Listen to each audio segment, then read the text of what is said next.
I swear, I thought I was losing my mind. Every morning, I'd glance out my kitchen window and admire my pride and joy, a vibrant lemon tree. I'd grown from a tiny seedling 5 years ago. It stood tall, golden fruit glimmering under the morning sun, a symbol of patience and care.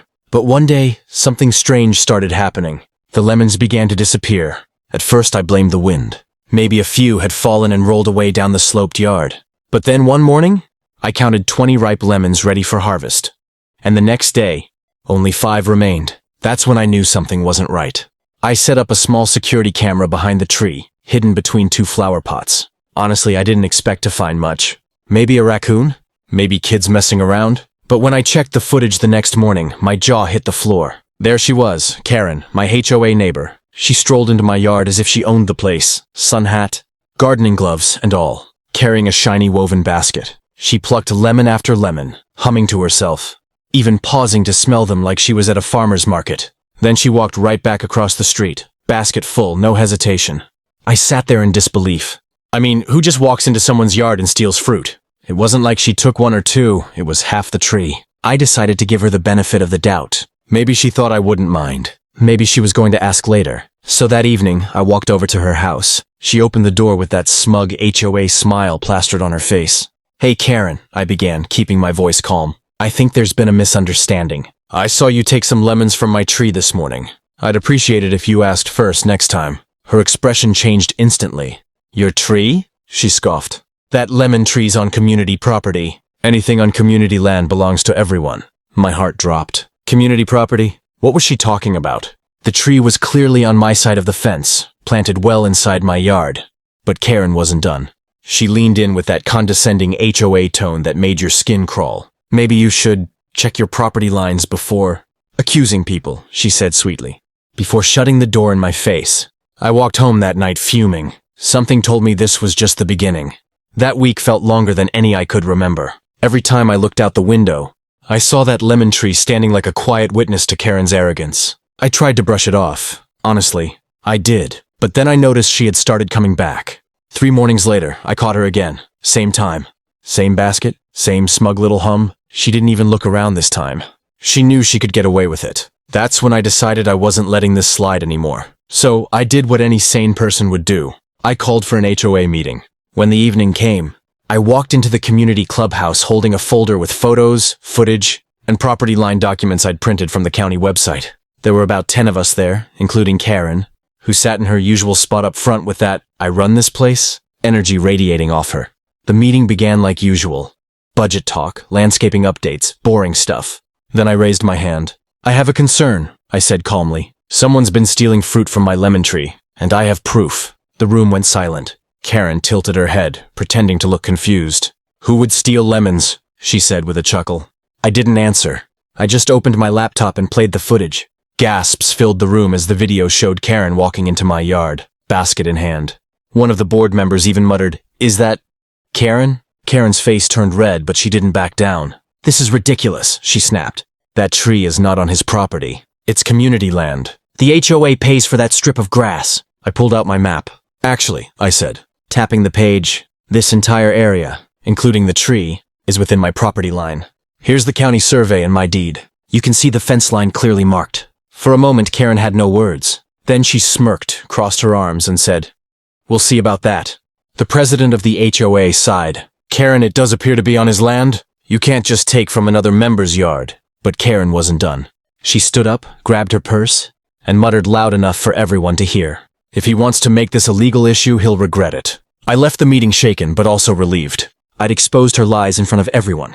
Little did I know, Karen was just getting started. I should have known Karen wouldn't take public embarrassment lying down. The very next morning, I woke up to the sound of knocking, 3 sharp knocks that echoed through my hallway. When I opened the door, I found a bright yellow envelope taped right to it. "Show a citation notice?" I scanned the letter and almost laughed out loud. Violation, unauthorized vegetation encroaching on community property. It was my lemon tree. Karen had actually filed an official complaint against me, claiming that my tree extended into shared land and posed a risk to community aesthetics. The same tree she'd been stealing from for months. I took the letter straight to the HOA president, Mr. Doyle, who looked more exhausted than angry. "She's relentless," he admitted, rubbing his temples. But technically, we have to investigate. So, an inspection was scheduled for the weekend. When Saturday came, I made sure everything looked perfect. Freshly trimmed grass, clean sidewalk, and my property map laid neatly on a clipboard. The HOA team arrived, and of course, Karen tagged along like she was the one in charge. "See?" she said smugly, pointing at the branches. "They hang over the line. Anything hanging over is community property."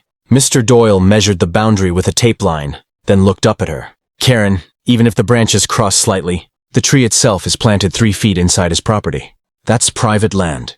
Her smile faded, replaced by that familiar tight-lipped fury. "Well, he should trim it then," she hissed. "Those lemons could fall into the community area." Mr. Doyle sighed. "That's not a violation." I could almost see the steam coming out of her ears. She turned to me with that venomous HOA tone. "Fine," she said. "But when someone gets hurt from one of your lemons, don't say I didn't warn you." I wanted to laugh. It sounded absurd. But I just smiled and said, "Guess I'll take my chances." She stormed off, muttering under her breath. But that night, things escalated again. When I checked the camera footage the next morning, I found something shocking.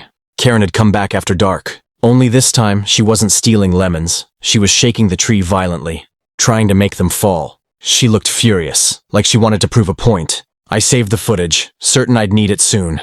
Because if I'd learned one thing by now, it was that Karen wasn't going to stop until she got her way, no matter how ridiculous it got. And I was right. The next move she made would take things from petty to legal. 2 weeks after the inspection, I thought the drama had finally died down. The lemons were ripening again. The HOA had dropped the complaint, and for a while Karen stayed out of sight. I figured she was embarrassed, or maybe just plotting her next move. Then one morning, I got a letter in the mail that made my blood run cold. It was a lawsuit. Karen was actually suing me. Her claim? That my lemon tree had made her sick. She said she'd used the lemons in good faith, believing they were community property, but that they'd caused her a severe allergic reaction. She wanted me to pay for her medical bills and emotional distress. I laughed at first. It sounded so absurd it had to be a joke. But when I called the courthouse, they confirmed. It was real. I immediately hired an attorney, showed him the video footage, the HOA meeting notes, and the inspection report. He barely looked up before saying, "She's got no case, but we'll make sure she regrets filing it." The court date came faster than I expected.